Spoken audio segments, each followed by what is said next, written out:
Too often we think about domestic violence as a private issue that takes place behind closed doors. But it is not a private matter. It is a community matter. And it takes a community to end domestic violence. So if you know a friend who is being abused, What should you do? what should you do?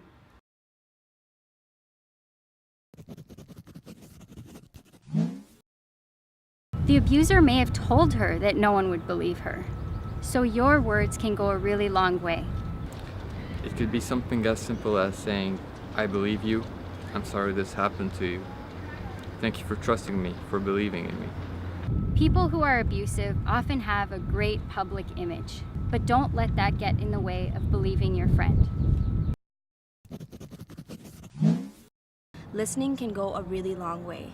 Hold back on asking a lot of questions and try and figure out what are the necessary things the person might need straight away. She may not have access to an interpreter, she may not have access to a lawyer, she may not have access to a bank account or a telephone.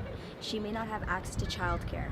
It is super important for you to listen and support her and understand what she needs right now. Dealing with abuse can be more challenging for women without secure legal status in Canada. It's critical that we provide the resources that is necessary. If your friend wants to seek legal advice for her case, you can let her know that everyone in Ontario, regardless of their immigration status, is eligible for 2 hours of free legal advice if they are living with domestic violence.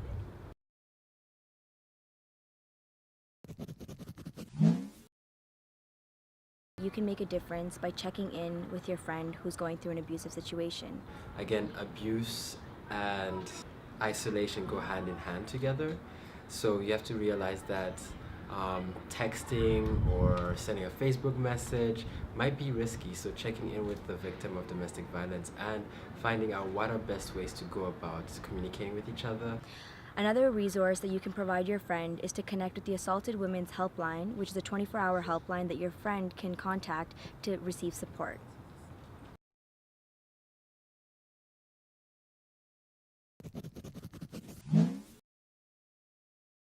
The media portrays in a harmful way the manner in which you're supposed to help people living with abuse, implying that women need rescuing or bossing around in order to be freed from abuse. But that's the last thing that you should do. Women living with abuse feel that they have lost control over their lives, and the last thing that you should do is take away the decisions from your friend. Your job is to share information and resources with her so that she can make informed decisions about what she does next.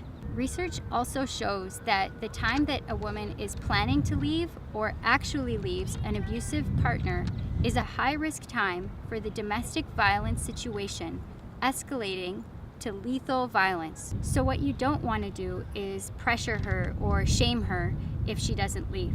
If your friend does choose to leave, she'll need support and a safety plan.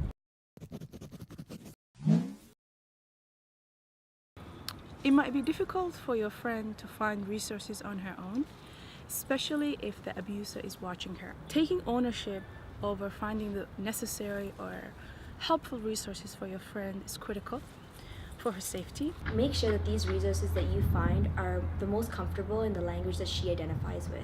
And resources could entail housing, Healthcare, immigration, legal aid support, educational resources. childcare, and counseling and safety planning.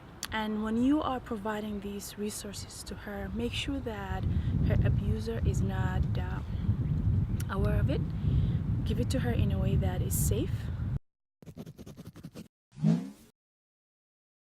Join our campaign, spread the word, get to learn more about what to do in these situations.